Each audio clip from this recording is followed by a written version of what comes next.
அப்போஸ்தலர் 8. உன் இருதயம் தேவனுக்கு முன்பாக செம்மையாய் இராதபடியால் இந்த விஷயத்திலே உனக்கு பங்கும் இல்லை பாகமும் இல்லை. ஆகையால் நீ உன் துர்க்குணத்தை விட்டு மனம் திரும்பி தேவனை நோக்கி வேண்டிக்கொள். ஒருவேளை உன் இருதயத்தின் எண்ணம் உனக்கு மன்னிக்கப்படலாம். நீ கசப்பான பிச்சிலும் பாவக்கட்டிலும் அகப்பட்டிருக்கிறதற்காக காண்கிறேன் என்றான்.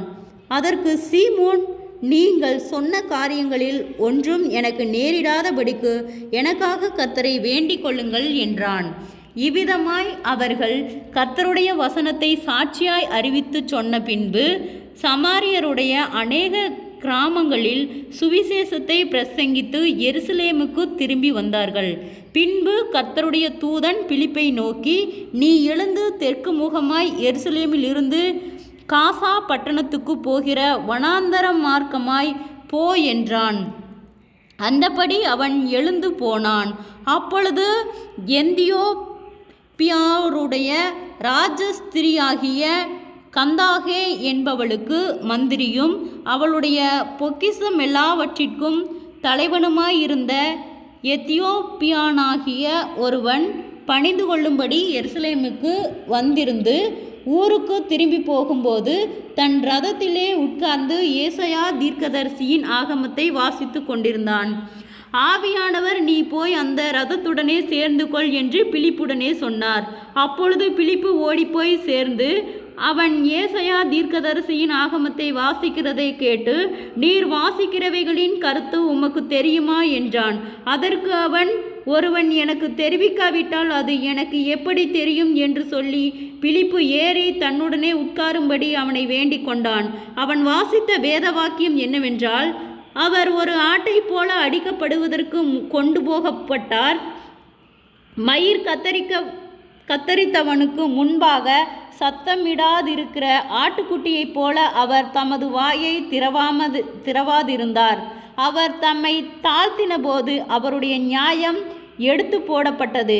அவருடைய ஜீவன் பூமியிலிருந்து எடுக்கப்பட்டு போயிற்று.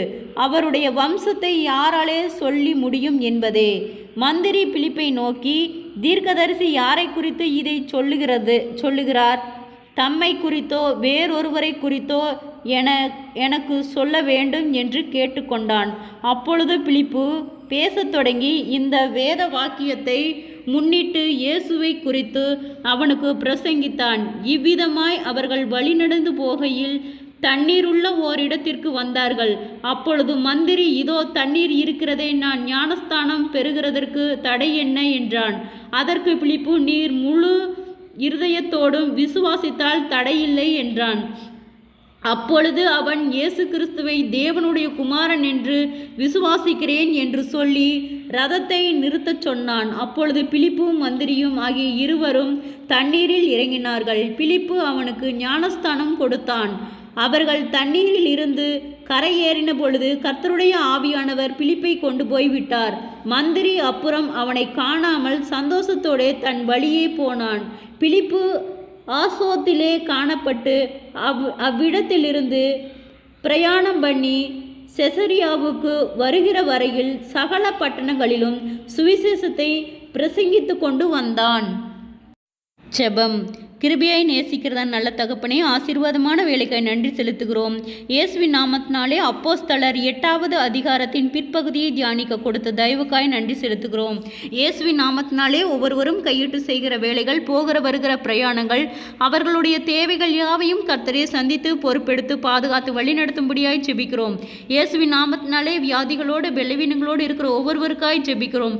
அற்புத சுகத்தையும் பலத்தையும் ஆரோக்கியத்தையும் கட்டளையிடும்படியாய் ஜெபிக்கிறோம். சோர்ந்து போன ஒவ்வொரு இருதயங்களையும் கர்த்தரே பலப்படுத்தும்படியாய் ஜெபிக்கிறோம்.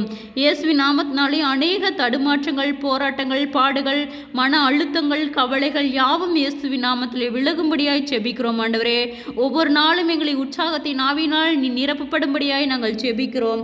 இவ்விதமாய் அவர்கள் கர்த்தருடைய வசனத்தை சாட்சியாய் அறிவித்து சொன்ன பின்பு சமாரியருடைய அநேக கிராமங்களில் சுவிசேஷத்தை பிரசங்கித்து எருசலேமுக்கு திரும்பி வந்தார்கள் என்று சொன்ன வார்த்தையின்படியாக நாங்கள் ஜெபிக்கிறோம். ஆண்டவரே, ஒவ்வொருவருக்கும் ஆண்டவரே கர்த்தருடைய வசனத்தை நாங்கள் சாட்சியாய் சொல்லி செபிக்க ஆண்டவரே அநேக அற்புதங்கள் அதிசயங்கள் நடக்க கர்த்தாவே நீர் எங்களுக்கு இரக்கம் பாராட்டும் ஆண்டவரே. அப்பா நீர் அதிசயத்தின் தேவன் ஆண்டவரே. உம்முடைய வார்த்தை ஆம் என்றும் ஆமேன் என்றும் ஒவ்வொருவருக்குள்ளும் கிரியை செய்ய கர்த்தாவே நீர் எங்களுக்கு இரக்கம் பாராட்டும் ஆண்டவரே. அப்பொழுது பிலிப்பு பேசத் தொடங்கி இந்த வேத வாக்கியத்தை முன்னிட்டு இயேசு கிறிஸ்துவை குறித்து அவனுக்கு பிரசங்கித்தான். இவ்விதமாய் அவர்கள் வழி நடந்து போகையில் தண்ணீர் உள்ள ஓரிடத்திற்கு வந்தார்கள். அப்பொழுது மந்திரி, இதோ தண்ணீர் இருக்கிறதே, நான் ஞானஸ்தானம் பெறுவதற்கு தடை என்ன என்றான். அதற்கு பிலிப்பு, நீர் முழு இருதயத்தோடும் விசுவாசித்தால் தடையில்லை என்றான். அப்பொழுது அவன் இயேசு கிறிஸ்துவை தேவனுடைய குமாரன் என்று விசுவாசிக்கிறேன் என்று சொல்லி ரதத்தை நிறுத்த சொன்னான். அப்பொழுது பிலிப்பும் மந்திரியும் ஆகிய இருவரும் தண்ணீரில் இறங்கினார்கள். பிலிப்பு அவனுக்கு ஞானஸ்தானம் கொடுத்தான். அவர் தண்ணீரிலிருந்து கரை ஏறின பொழுது கர்த்தருடைய ஆவியானவர் பிலிப்பை கொண்டு போய் விட்டார். மந்திரி அப்புறம் அவனை காணாமல் சந்தோஷத்தோட தன் வழியே போனான் என்று சொன்ன வார்த்தையின்படியாக ஆண்டவரே அப்பா உம்மை அறிகிற அளவில் வளர கர்த்தாவே நீர் எங்களுக்கு இரக்கம் பாராட்டும் ஆண்டவரே. நீர் முழு இருதயத்தோடும் விசுவாசித்தால் தடையில்லை என்றான் சொன்ன வார்த்தையின்படியாக ஆண்டவரே நாங்கள் முழு இருதயத்தோடும் கர்த்தாவே நாங்கள் விசுவாசிக்கிறோம். எங்கள் தடைகள் யாவையும் நீக்கி போடும், அற்புதங்களை காணும்படி செய்யும். ஞானஸ்தானம் பெற்ற ஒவ்வொரு பிள்ளைகளையும் கர்த்தாவே நீர் கண்ணோக்கி பாரும் ஆண்டவரே. ஒவ்வொருவரும் சந்தோஷத்தோடும் சமாதானத்தோடும் ஆண்டவரே நாங்கள் சுவிசேஷத்தை அறிவிக்க கர்த்தாவே நீர் எங்களுக்கு இரக்கம் பாராட்டும். தடைகள் யாவும் இயேசுவின் நாமத்திலே விலகும்படியாய் செபிக்கிறோம். அநேக அற்புதங்கள் அதிசயங்கள் நடக்கும்படியாய் நாங்கள் செபிக்கிறோம். இன்று காணும் எகிப்தியரை இனியென்றும் காணமாட்டாய் என்ற வார்த்தையின்படியாக ஆண்டவரே பர்வதம் போல் இருக்கிற பொல்லாத கிரியைகள் இயேசுவின் நாமத்திலே விலகும்படியாய் செபிக்கிறோம் ஆண்டவரே. சந்தோஷத்தையும் சமாதானத்தையும் கட்டளையிடும். கர்த்தருடைய நாமம் மகிமைப்படும்படியாக ஒவ்வொருவரையும் ஜீவனுள்ள சாட்சியாய் எழுப்பும். ஆசீர்வதியும் பொறுப்பெடுத்து வழிநடத்தும், பாதுகாத்து கொள்ளும். இயேசுவின் மூலம் செபங்கேளும் பிதாவே, ஆமேன்.